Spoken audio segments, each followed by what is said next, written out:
Here we are. Turn right. So I'm here today at Westaway XPeng in Northampton to do a couple of videos with Paul, who's a really nice guy.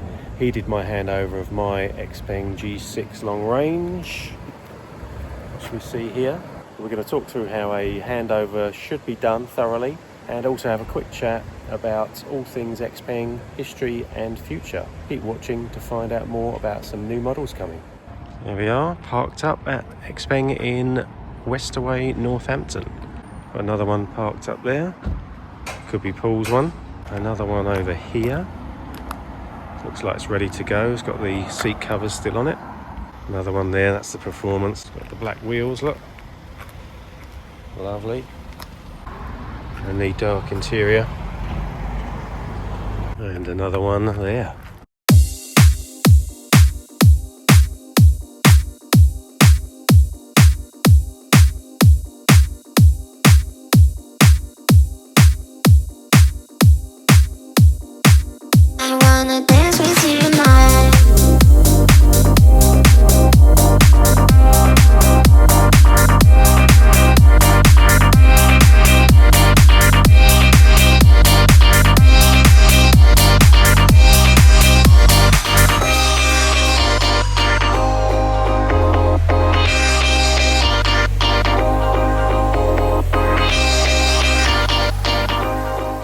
So I've ordered my G6 long range black with the light interior. Black with light interior, lovely. Great combination, I would say. Yeah. So what do I expect next from handover day? Yeah. Talk to me about that. So usually, obviously, when the car arrives at the dealer, they should be giving you a call to let you know that the car, of course, has arrived. At that point, the most important part is to check your insurance. Now, hopefully you've done this beforehand, because a G6 is still between 45 and 50 grand. So you will expect there to be a slightly higher insurance than some mainstream brands and things like that. Yeah. It's not necessarily bad. A lot of people talk about EVs being stupidly expensive on insurance. Yeah. I personally didn't find that. Exactly. It's just managing that expectation. So it's something to factor in before you go for a G6. Then once you've done that, once you've got that all set up, hopefully the dealer's giving you a day for the handover, so you can coincide the your insurance and the day that you're picking it up. Yeah, I think that was quite difficult when I did mine, in that we didn't quite know when it was coming. Yeah. Obviously, I'd got quotes in advance. The quotes started to run out because they were valid for 28 days or whatever it was. Yeah. So yeah, I had to keep sort of refreshing and updating, and obviously they change a little bit. So yeah, you've got to be looking at that in advance. Yeah. So that you've got it lined up, ready to almost flick the switch when you say car's coming tomorrow.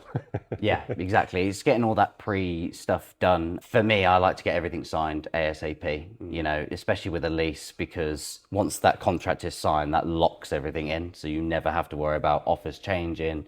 You don't have to keep checking the website to see if your offer is going to be valid. As long as you've signed everything, then that's not a problem at all. So having that all in the background ready for when you're taking the car, then it's just a case of setting the handover and doing all the fun stuff, which is what you want to do. Then again, on the actual delivery day, the first thing I do on a handover is to get someone to look around it. It's important to check the outside of the car.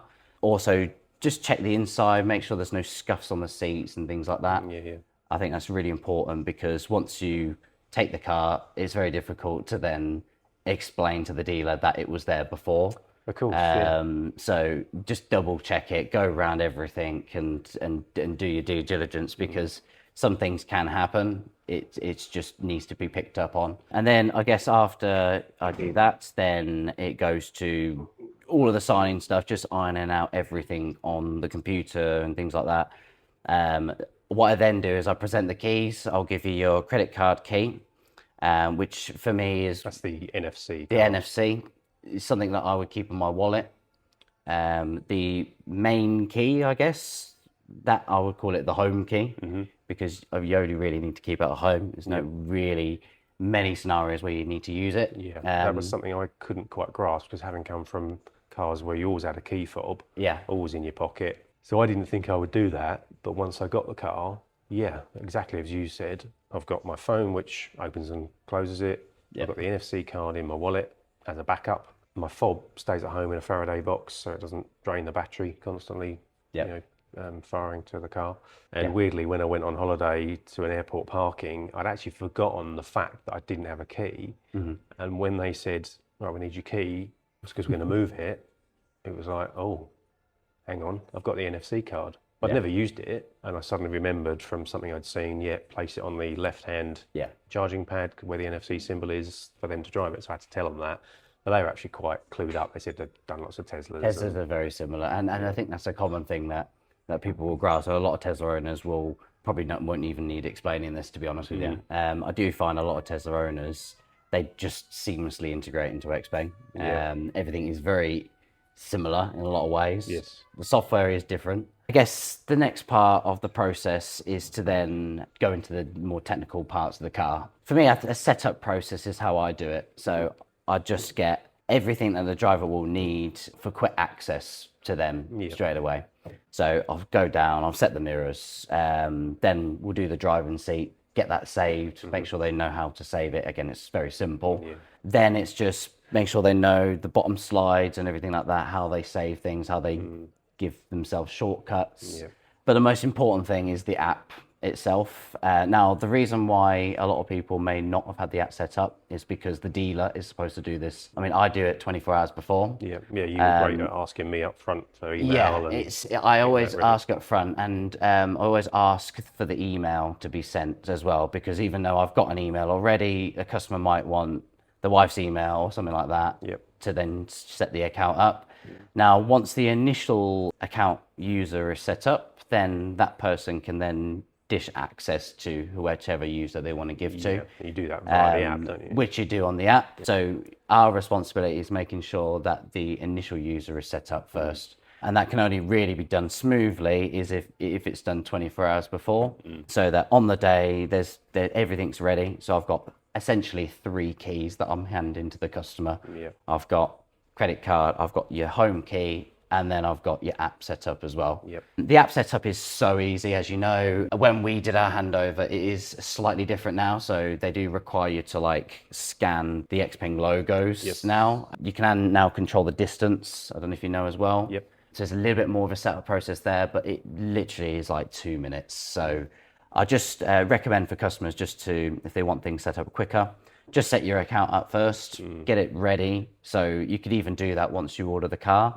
Just having an account ready there, so you know that on the day all you will do is just look at your phone and it's done.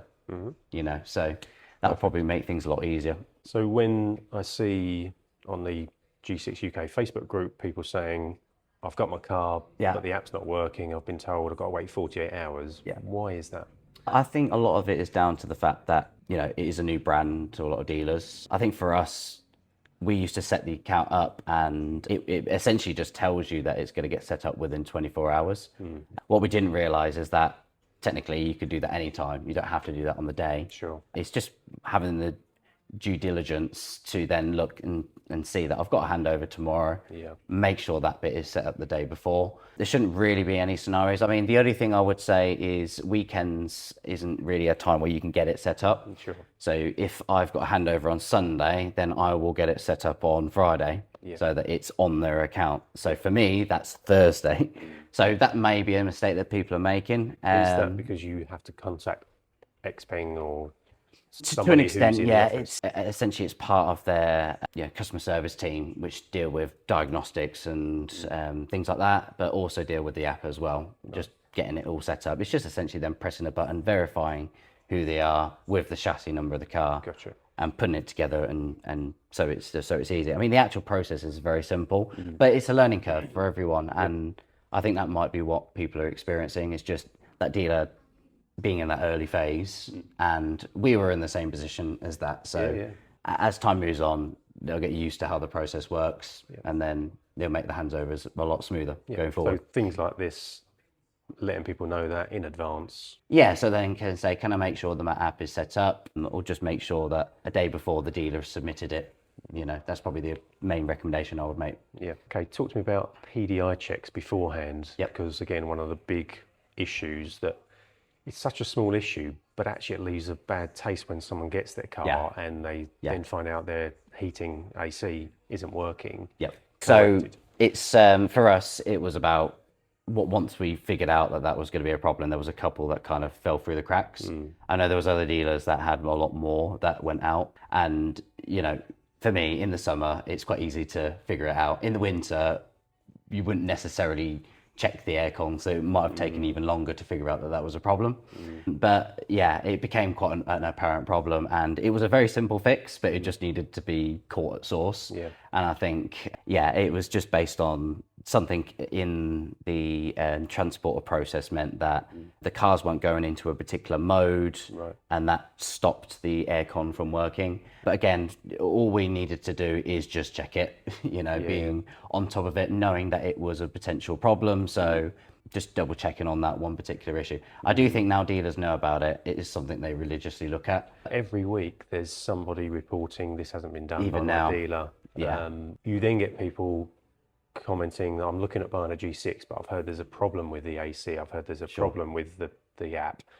Absolutely. And in people's minds, they see it and perhaps don't know the full details, so they think there's major problems, but it's not major, but it's just a niggle that It's a little niggle. I think affects people purchasing, and you don't want that really. And again, it's not even a physical problem with the car. No. It's just a purely software setup type situation. And So, can it be done over the air now, or does the car have to come back in? as far as I know, it's been like everyone that we've done has been over the air. Oh, great. So I think it's just they patch into it, they put the car into a particular mode. Some I've even heard that people do the reset and it's worked as well. So again, I think if it's software, then mainly with XPeng, it can be fixed over the air. Their software is actually very easy to program. So most of the time, it's completely over the air process. Yeah, so, brilliant. So this is with the app all set up. So this is what you should see with the car. Hopefully the same color as the one you had, but with the range end there as well, you've got your unlock and lock button, your boot button, your windows, all of that should be there. And then this gives you the first opportunity to remotely forward your car, which you'll see in just a second. Once the lights start flashing, press and hold the button, and then pull the car forward.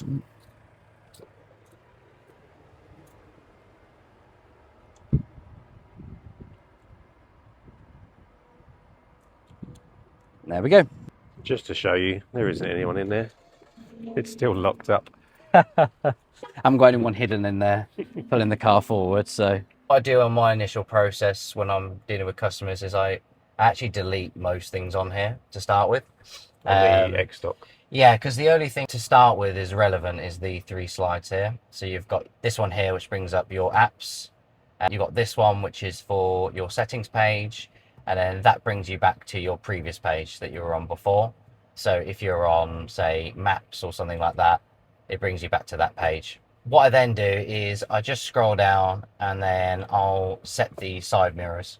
So that's the first thing I do, is just making sure that, you know, your visibility is good, your side mirrors are both okay, which you can just scroll up and down on both of these tiles and then use the arrows to correspond with the mirrors as well. So that'll be left and right, that'll move that mirror, and then left and right, that'll move that mirror. Super simple. You can then go to your streaming rear view camera. You press a button on the top to turn it on. What you can then do is actually adjust the zoom like this. And on this side, you can adjust the angle. So it goes up and down. Not sure how easy you can see that on there, but Yeah, just about. I find that quite important. I tend to, for me, have it on the lowest, and then the zoom have it on the furthest out. I just find both of those things make it a little bit more comfortable to live with. Yeah. You can see reg numbers, have everything down to the bottom and have it zoomed out so you can see more. It gives you a better idea on distance behind you. After that's done, I then go down to this bottom slide here. I'll press and hold anywhere on that bottom slide. And then I could put, say, do you know what? I've put my Apple CarPlay. Let's just pop that on there so I can quite easily gain access to it. What you can then do is go in and out of CarPlay, just like that. And then you can go in and out from wherever you were before. So you can go quite seamlessly go from the car's infotainment into Apple CarPlay. Then I've also noticed that my seat's a little bit warm. So I can press and hold this, go to the seats. I've got driver seat heating, driver seat ventilation. I think I need to get it a little bit cooler. So I can pull that down to the bottom, press done. There we go. Now my seat is nice and cool. Of course, there's multiple different ways you can access this. You There is also a big screen as well, which you can go into this in a lot more detail. You can, of course, do this on the app as well. So when you're in there, you've got all your details in the car, so you can actually turn them on, turn them off, all through there if you want to. In terms of some of the apps that are in here, some of them are essentially for fun, and then some of them have some proper usability to them as well. And then some are also self-explanatory. Things like YouTube, radio are very self-explanatory. The radio is super easy on the car. The greatest thing about it is you can just search for what you want. You know, you don't have to go search for the stations. The frequency 99.8. Frequency 99 and do all that kind of stuff. You can literally just search for the station and then just save it. If I have a particular station I like Radio 1 or something like that, you can see I've got it hearted. I can just heart the channel. It's all in the favorites. Very, very simple to use. All your phone calls are also there as well. This, of course, can be used with CarPlay, or you can use the car's infotainment. It's all basically exactly the same. It's all done through Bluetooth. You've then also got Mindfulness Space. Now, if anyone's seen YouTube videos of Xpengs before, you've probably seen what Mindfulness Space is. So all you do is press the button, and as you can see... Oh my God, we're both laying down. There we go. So what I would use this for is charging. So if you're sat around for 15 minutes waiting for your car to charge, then this would give you a good chance to kind of relax. You can even have a snooze if you want to. It gives you a shortcut to your massage seats. So you can put them all on. You can select the specific seat that you want. Of course, there is driver and passenger seat heating, and your massagers as well. All sorts of different things you can do. Body scans, reduce stress. It's absolutely brilliant, I think. Now, if you know, you're in a scenario where you want to stay in the car a little bit longer, if you want a couple of hours rest, or even if you're camping in the car as well, the car's got this very unique feature called X Sleep. So the whole idea behind this mode is you take the headrest off. So that's your first step. Once the headrests are off, you can switch it to one of 3 different modes. So you've got single bed, a dual bed, and a travel mode. You probably see here that it looks like they've got mattresses. That is correct. The seat folds into a certain position, but you can actually put a mattress on there as well. So if you wanted a heated, ventilated bed to sleep in, then it's right there, and it's absolutely incredible. You can also put some ambient music, different things to kind of help you sleep, which is fantastic. Now, this is my favorite app, or I call it the tech geek's favorite app with the car, and that is Xcombo. To explain Xcombo, imagine being able to program anything you want to the car. You've got different Xpeng owners that have different things that they want to manipulate on the car software. For example, if the car doesn't have it as standard, it doesn't mean that the car doesn't have it, because the third-party app can actually allow you to program your own things. So if I, say, wanted XGuards, which is your security device with the car, if I wanted that to come on at all times, so every time I park the car and walk away from it, you can absolutely do that. Now, the car doesn't necessarily have that as standard, but for someone that needs it and wants to use it all the time, then you've got an Xcombo right there. Simply just add the combination. If there's a separate combination you want, you can also activate it through there, or you can just press search for the combo code. Xpeng Owners Group have got plenty of different combinations to choose from. Probably the most popular one at the moment right now, because of all the hot weather, would be the ultra fast cooling. Just based on the fact that every time the interior temperature goes above 35 degrees, it will automatically rapid cool the car. Yeah, so I'll say that's probably one of the most popular ones. Loads of different things you can go through here. Loads of different things. So you can even do this on the app as well. So when you're on the application, you can scroll down to the bottom. This way you get out to combos. You've got all your own combinations, and then you've got separate things you can add in there as well. And then you can add your own one as well. So you can add different conditions and run them all through there. Absolutely fantastic. I think this is probably one of the features that isn't talked about enough. It's the only car that has anything like this. And yeah, it just means if you are very particular about certain things in an EV and you want things to be done a certain way, or you might even had another car that had something that you wished another car might have, the chances are the Xpeng probably has it. It's just not in the car's initial software. It's in the Xcombo app instead. And it means living with a car is absolutely super easy. So once you've got your combinations all set up, a lot of times you don't have to think about anything. It's all just done in the background. They've created this app to make life as easy as possible for owners. The fact there isn't anything else out there, anything like it, I think it's absolutely fantastic. And it's not spoken about enough, I don't think. Then you've got your DVR. Now, I don't think we actually have any recordings on here, but I just want to explain an important clarification with this. You'll see there's it says no USB drive found. The motion sensor has its own internal storage. The driving recorder, however, does require a USB stick. Over 100 gigabytes is fine. Ideally more, if possible. Just gives you more data to work with. But yeah, it just fits down here in this little drive. I think Michael's done a video on this before. You can completely forget about it. You do still have a USB-C down there as well. So you can still charge your phone or another phone if you're not using, you know, your wireless chargers. Of course, you've got things like local media and wired casting. I think the wired casting is quite an important one because you can actually stream TV to the car. It basically tells you exactly what to do, but a lot of people might not know what this thing actually is. You can pick them up on Amazon quite cheap, I believe. It's just a HDMI USB adapter is essentially what you need. So one end HDMI, other end is USB, and then it slots into that USB port down there. You slot your HDMI device into the adapter, and then you can stream anything to the TV, really. It's really, really good. Then you've got your user manual. Now, the car doesn't come with any books, any service manual, anything like that. But your user manual is essentially your Bible. Now, I would argue and say this is way better than having a book anyway. Instead of needing a science degree to understand it, it actually has videos and specific operation instructions on how to use things. So even if, you know, if you had it delivered, this is a really good way of kind of figuring things out on the car. You then got access to the user manual. So if you want to go into the more technical details and go into everything in more detail there, it does actually do a pretty good job on explaining how everything works. Everyone has different ways of learning things, you know, so if you're the type of person that would prefer things to be explained to them, then I would recommend going to see the car to do the collection. If you are very tech savvy, you might have had a Tesla before or something like that, and you want to just figure things out yourself, then of course you can get it delivered, and this would do a very good job on explaining some of the things that maybe other cars don't have. CarPlay, obviously XPeng has Apple CarPlay and Android Auto. One thing I love about XPeng's CarPlay specifically is Waze and Google Maps both have the ability to go on both screens. So you don't have to just have it on one.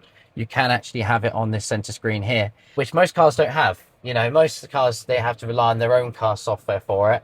The great thing is this car can use anything, really. So if I set a destination and I wanted to use Waze, then all of that can either be here or on the center screen. Leaves you more room to do other things on there as well.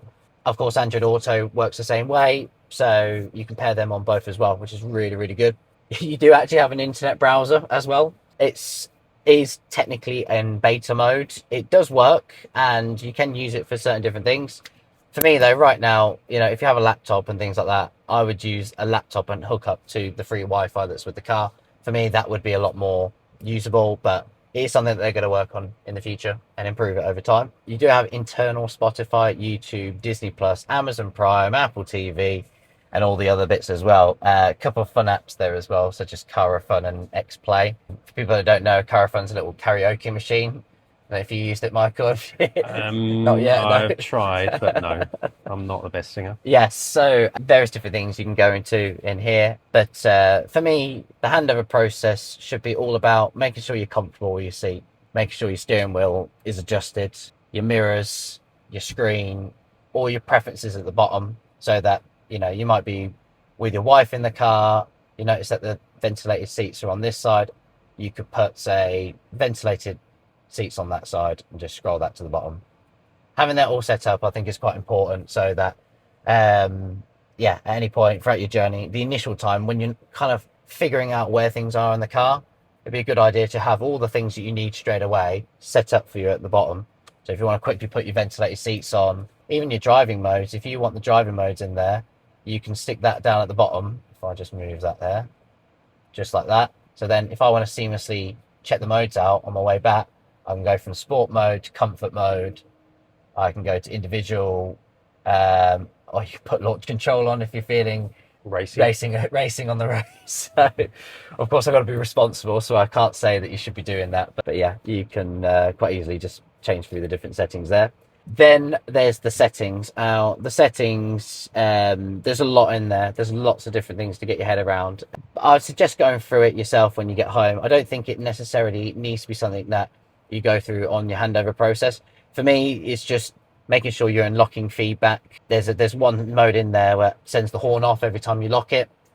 I personally find that a bit annoying, so I'll just turn it off. I'll just put it on the cord, or I'll just turn it off. So I might go through that with a customer. Ambient lights, yeah, I always ask people what that light and the ambient lights. You can even set these to run in time with the music. So whatever music that they listen to, then the beat of the lights will kind of go in time with it, which is really nice. But yeah, I always kind of set the lights to something that I think the customer might like, let them set their own. And plus, if they are driving at night, the car's going to look really nice for them at night. Your seats, this is where you get your lovely massagers. Now, in fact, I'm actually going to turn mine off because I've been sitting here having a massage this whole video so far. You didn't tell me I don't find any reason why to turn it off. Yeah, this is where you get access to it. Now, there's plenty of cars that have massage seats, but XPeng's massage seats aren't your average seats. They actually have loads of different modes to them. I think if you total them all up, there's like 8 or 9 modes, I think, there. You've got different intensities. You've got a waist relief as well. It is absolutely incredible. And I think you said you have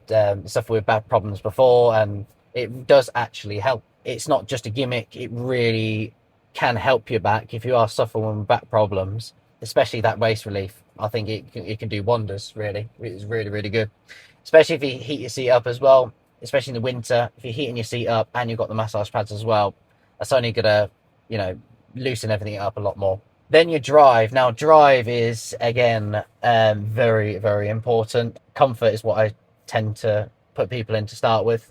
Now, regeneration is probably the biggest talk at the moment. This is where you now have your one-stop mode.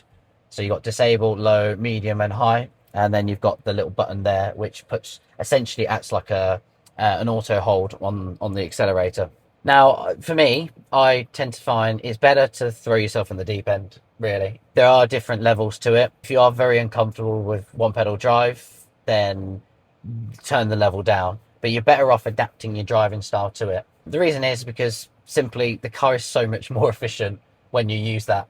And it is very easy. It's just about slightly changing how you drive. Instead of having to worry about the brake, you're essentially just lifting off.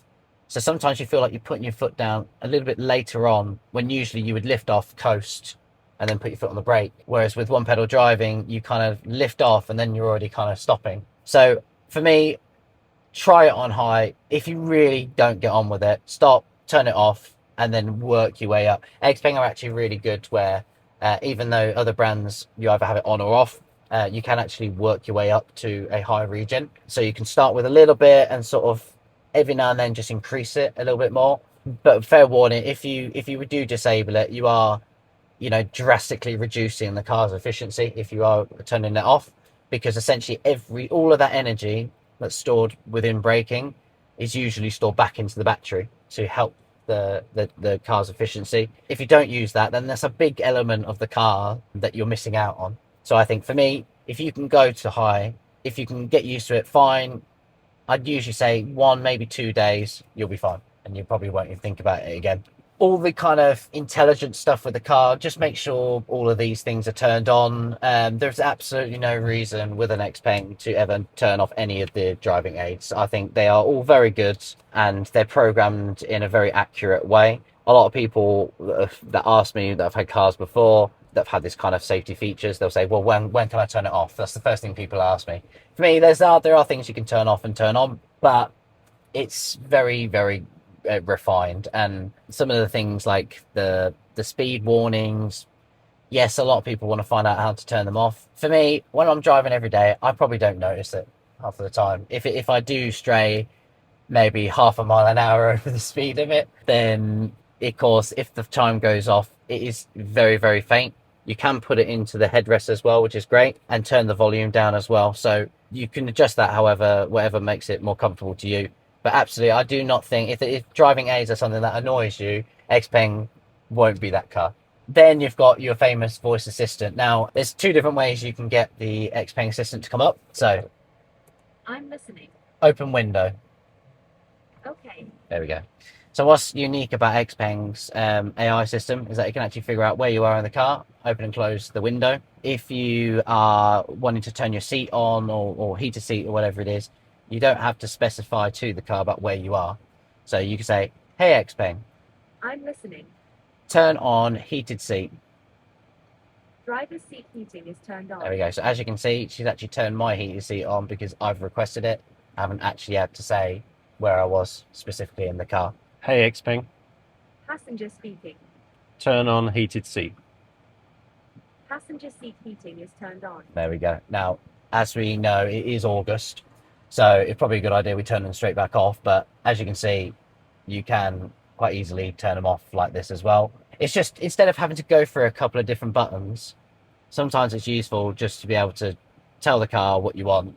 And the AI system is very refined, and you know, you can use it day to day. Your rear passengers can also use it as well for their windows and their heated seats. However, if you do have kids and things like that at the back, you can turn them off. So you don't have to worry about kids opening and closing the windows and messing around with the controls. If you want to just have it for the front, then you also can do that as well. If we go on to sounds, this is where we're talking about the driver speaker. There are 3 different modes that you can choose from with the speakers. Switch to sharing mode. Now that's what would usually happen in most cars. So if you've got the sat nav on, it would interrupt the song. If you go to driving mode, that switches it to the headrest. So you can sit there, have your sat nav directions in the headrest whilst I'm listening to this amazing song. As you can hear, boys in the yard. Can't go too bad with that. You can of course do a private mode as well. If Michael didn't want to listen to Milkshake Brings All the Boys to the Yard, I can just put it in my headrest so he doesn't have to listen to it. Why Again, would you think I wouldn't want to listen to that? well, no, you know, I don't know what your music taste is. So then we go to charging. Now, Xpeng's LFP battery does allow you to charge to 100% at all times. There is absolutely no reason why you can't charge it to 100%, but day to day, it's up to you. You know, some people like to limit it just to give themselves a bit of peace of mind. Xpeng at the moment, they say there's absolutely no recommendation on charging limits at all. So that's also a very good feature with the Xpeng. If you like to keep a full charge in the car every day, then there's no problem with that on the car. You've then got intelligent imaging, 360 cameras, of course, loads of 360 cameras within the car. If I go into here, as you can see, there are so many cameras around the car. In fact, 12 cameras that you can see all the way around it. So it does give you a proper 360 view. And then you've got various different angles that you can look at. If you go to rear, the front, down the side, on the blind spot, whatever's easier. You can, in fact, put that onto the center screen as well, so you can move them whenever you want. And then really the last thing I would say is your dynamic and WLTP. These are 2 that are very important. Now, on my initial handover, I always set it to WLTP. Now, the reason why is because that's based on what the manufacturer expect the car to do. What I would say is after about 1,000 miles of using the car, I would then switch to dynamic, because you've got some data for the car to work towards. And then you can see how much difference there is between what your dynamic range is for the WLTP. At the moment, this is quite an interesting fact. If you have a look at the WLTP, you might be able to see it on here, Michael. So WLTP is 193 miles based on 59%. If I switch that to dynamic, we've actually got more miles than what the recommended schedule is. And to put in perspective, you know, this is a test drive car. So people are messing around with modes, trying the aircon, putting the heaters on. They're flooring it at times, lifting off. At the moment, dynamic ranges have been really, really good. Very, very positive. So if people are thinking, you know, maybe this does a little bit less range than some of the other cars I'm looking at, I would probably come and see a car first and do all that to begin with, because 325 miles is a very realistic range. I think it's quite easy that people will get the range that they quote, whereas there's lots of other manufacturers where you'll ask most people with a range, you know, how many times have you achieved the manufacturer's recommendations? They probably will say never, you know, quite a lot of the time. Whereas with Xpeng owners, they will tell a different story. Overall, 325 is pretty good. And in fact, I think since this new one pedal has come out, it's actually made the car even more efficient than it was before. It's fantastic, really. And if you're worried about efficiency and things like that, trust me, Xpeng is not the brand to be worried about things like that. And then the last thing I do is the device connection. So that's just to make sure your Apple CarPlay and stuff like that is all connected, making sure your wireless network is on, activating your hotspot, all that kind of thing. So simple. Most people would be able to work out how to use it straight away. It's no different to setting your phone up on an Alexa device or anything like that. For me, do it from the car when you're in the handover process, because sometimes with us being an XPeng dealer, there might be 20 XPengs that have all got their own Bluetooths. So you don't want to accidentally pair to the wrong one. So just do it through the car, find your phone and do it through there. That's excellent. Thanks, Paul. Really thorough handover, as I had 4 months ago with you. So yeah, hopefully all the dealers are doing it that way. Good to see you again, Michael. Yeah. Thank you, Paul. Pleasure. Like and subscribe. You've got it. Cheers. See you in the next video. Bye-bye. See you. Bye.